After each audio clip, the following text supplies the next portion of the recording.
update on Rob Bagg at this point is still $1 million question. The doctor and Ivan and all those guys are still assessing him to see exactly what's the extent of the injury. Is there a chance that it is the ACL, and if so, is there a chance that he is done again? Oh, I can't tell you that it's a chance. I guess there's always a chance, but I just know it is his knee. But I can't tell you there's too many other ligaments and things in there that it could be as far as cartilage. But I think we'll have an answer surely by tomorrow. So you've done MRIs and everything. So that's a setup. That's a setup question. Cut up.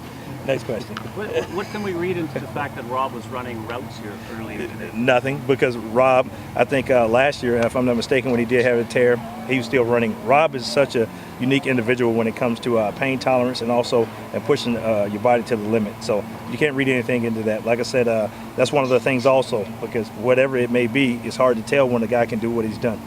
How do you replace him? You got a backup holder, you got a receiver. How do you deal with that? Like, it looked like you're having a bit of a tryout today with receivers. Is that? Yeah, you're having tryouts there, different things, and also same thing with the holders. There's a couple of guys who have that skill. We just got to make sure we see where we're at with the third and fourth guy to see what's exactly going on. Corey, can you say if his injury is as bad or better than you thought it was? I can't say. I think right now the biggest thing is there's a lot of hope going on. And even with him running yesterday, it builds the hope up.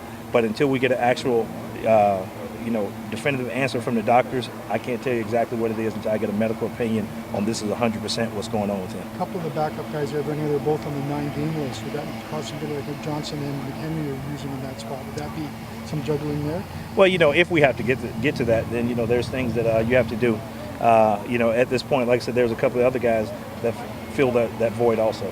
So Cisco's down in there, but like I said, it'll probably go down to the next couple of days to see exactly where we're going to be on how we'll fill this roster out. Is it fair to say it's a tryout though period for these guys? Is it? Not tryout. I think it's just next up. They all have that ability, and we've known that they have the ability. It's just the next guy in, ready to replace whoever's missing. How fortunate do you feel that really this year you haven't been hit with a lot of injuries compared to some of the other teams? Well, I think it's always fortunate when you don't have those injuries.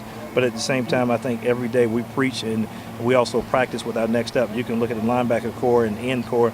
There's guys who are so far down the depth chart, but they're still taking those reps, even with taking those actual 1 reps, because we don't know who will have to play. How's Dressler dealing with his shoulder? Does he feel he'll be good to go? When you talk about Rob and Weston, those are 2 guys. Don't ask how they're doing. They're going to always go. Those guys, like I said, they're unique individuals. So they have to be really hurt to be out. Safe to say, though, Rob's definitely not going to play this week, no matter what results you see in the tests. Exactly. I think, like I said, it'd be too far along in the week, and like anything else, we get hurt. We want to at least get a guy practice for a week to get him back up. The fact you saw him running stairs yesterday, it started quite people going so much hope and so much optimism. Do you mind if you posted that video shows up on Twitter? You would love not to have that happen, but at the same time, Rob's a unique individual, and he inspires a lot of people. If that puts inspiration in people's hearts, good. To see that you can overcome some obstacles and still come back, I'm fine with that. What's the status of Jock Sanders as of today in terms of his place on the roster? He's still on the roster. Jock's still on the roster. He practiced today. A couple of guys took some reps, like I said. So it was, we're getting a feel for who's actually going to go and how we're going to set this roster. There's too many things in the air right now to say exactly how the roster will be set. Have you had any talks with Jock, considering what he's gone through the past couple of weeks? You're just hoping he just can work out of this himself? Yeah, it's football.